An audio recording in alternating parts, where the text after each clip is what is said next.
not adding the appropriate comma between you and let. You can do a lot of shit with magic, but joining a dependent clause to an independent clause without a comma isn't one of them. I didn't think you had it in you. You didn't think you would what in them? Isn't it amazing how much you can say with a wink? For example, this wink is saying, "Never mind, teen, that was a sentence I could have very easily said in my head, but I needed the audience to know that I know more than I'm letting on, so I had to say it out loud." Everybody's being really quiet. Could that possibly be because of the dead person nearby and the near-death experience they all just went through? Can we get Jen a copy of the Previously Ons? It's clearly been too long since last episode.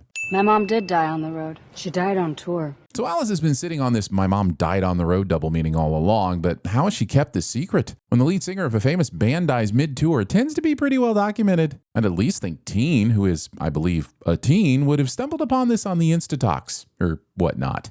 Careful there, Agatha. Tree leaning like that is just a few degrees away from summoning a Riker witch to the coven.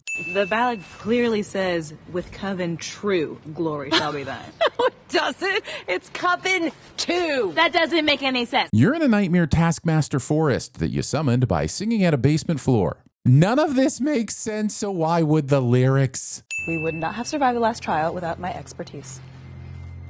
Not all of us did. Alice would be excellent at TVSins. We were supposed to look out for each other, but we didn't. That was our fatal mistake. I'm not doubting Teen's sincerity here, but I am doubting his logic. Their fatal mistake was not getting the potion to her in time, or, I don't know, not figuring out that she wasn't even a f***ing witch and shouldn't have been there in the first place. I wish we could go home. Does he really, though? Or is this more misdirection? I mean, I can understand being scared after being faced with an actual death, but conquering the road was his idea, and it feels like he's either giving up too quickly or just wants us to be thinking that. Either way, following that middle bunny trail made me miss the entirety of the next scene, and this is why we sin twisty turning plot that ends up being more nuisance than enjoyment. What if we summon a backup Green Witch? To the road? There is so much that could go wrong. I'm not saying I need the Coven rulebook literally spelled out to me, but it would help to have some context for how impressed I should be, because so far everything this show has pitched as impossible, myth, or incredibly dangerous has ended up, well, not really being any one of those things. I guess we just have to be careful and specific. Oh, it's like a genie situation where you have to be super specific or you end up with world peace via Thanos snap. That shouldn't be a problem. I'm sure they'll know exactly what to say. May she be pleasant looking? Can she bring some Advil? Interesting. So being careful and specific actually not that important. Sweet. Good to know. Glad we built up so much tension for that. Also, episode never provides an Advil dispensing Aubrey Plaza. The spell must marinate. Gestate.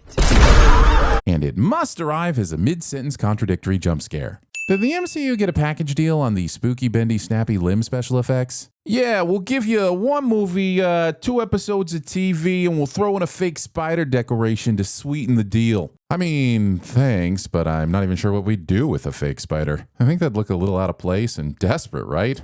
Screw it. That's basically our brand now anyway. So, what do we think? Can we trust her? Show seems to think this is a question Jen is stupid enough to even consider. Unlike the show, I do not think Jen is naive enough to trust any of these witches, let alone an Agatha-adjacent one. Do I hate her or do I want her phone number? Speaking behind someone's back when they're no more than 3 feet ahead of you as if they don't have supernatural powers. Or, you know, ears. Pass. What's the plan, Alice? Go back, go around, go anywhere but in that house. Well, then what exactly is Alice doing on the road at all? Is she hoping that if she avoids the scary tasks, the forest of tricks and trials will eventually provide her with a nice crossword puzzle to solve? Or a moderately challenging Wordle, perhaps? No. Thinking you can deter an entire internet of artistic fanfictioners who are most definitely screaming yes. Alice removes her rose-tinted glasses as she looks at her mother, which makes this metaphor a little too on the nose. I get the pleasure of watching you do what you do best. Which is?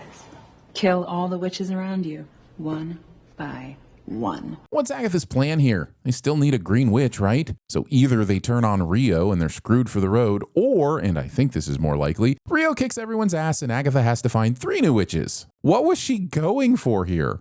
Nothing's happening. Maybe this curse isn't so bad. Premature this curse isn't so bad aberration. The only way to end a curse is to face it. Why would I be scared of a curse that can be conquered with a face your fears cliche? It's you, isn't it? You brought it in here. I didn't think it was real. Alice holds on to her knowledge of what might be a curse until the last possible second because life and death situations and third-degree burns are just more fun that way. The curse suddenly decides to throw Teen instead of branding him like everyone else. This is probably because he isn't a true member of the Coven, or it's because the curse really likes Back to the Future and wanted to recreate its own Marty is slowly dying while playing the guitar scene. Yeah, I'm sure it's that last one. We have to play Lorna's ballad. I'm not playing that song. Wow. Alice seriously just said, nah, I think I'd rather live with the curse and die here with all of you rather than play that song again.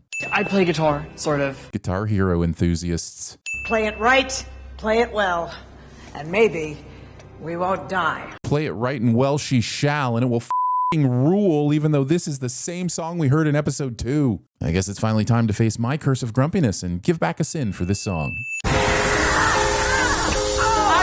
Keep playing. Why didn't Alice draw a circle around all of them before they started playing? Did you run out of knife? Protection witches who fail to spot entire shards of glass poking out of a person they're supposed to protect. What's wrong with him? He's bleeding. Unhelpful triaging. What else can we do? What else can we do? Doesn't Rio have healing spit? Couldn't you just ask her to lick the wound? She'd probably enjoy it. Jen, what do you need, Jen? What do you need? Jen! Water and moonlight. Say what you want about the road. It always seems to have nearby water and perfect mood lighting. Great for hydration, setting the mood, and healing deadly stab wounds. 3 of Swords. It's TVSins Tarot time, everyone, where we Google so you don't have to. The 3 of Swords is symbolic of loss and grief. For example, the feeling you get when you know something important has just been hinted at, but you'll probably lose all memory of it until the show does a smash cut montage of all of Lilia's ramblings. Who said tarot readings had to be vague nonsense? I liked this scene better in Indiana Jones. I never really identified as just a witch. Skip. When Mom died. Skip. Now you know. It was all for you. Skip. Oh no, that's 3 skips in one campfire. That means the show just summoned Skipple Juice. His only known weakness is the hot chocolate. Quick, hot chocolate lady. Phew.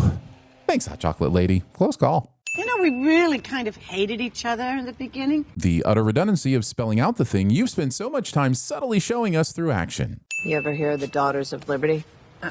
No. Exactly.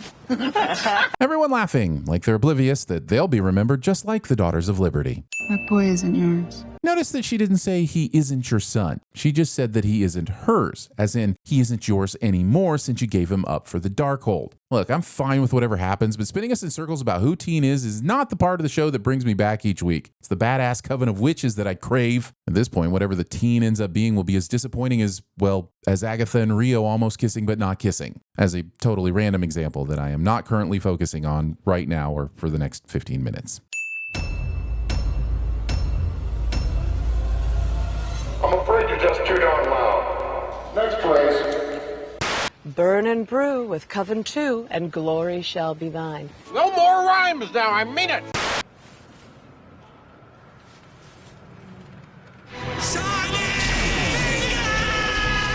The spell must marinate, gestate. Surprise, motherfucker. Maybe the road is like Switzerland. Switzerland is small and neutral. Is this gonna be one of those cool bachelorette parties where things get out of control and we murder someone and then we all have to take a blood oath to never reveal our secret? Well, this piece is called Lick My Love Pump. That boy isn't yours. Why would you say something so controversial yet so brave?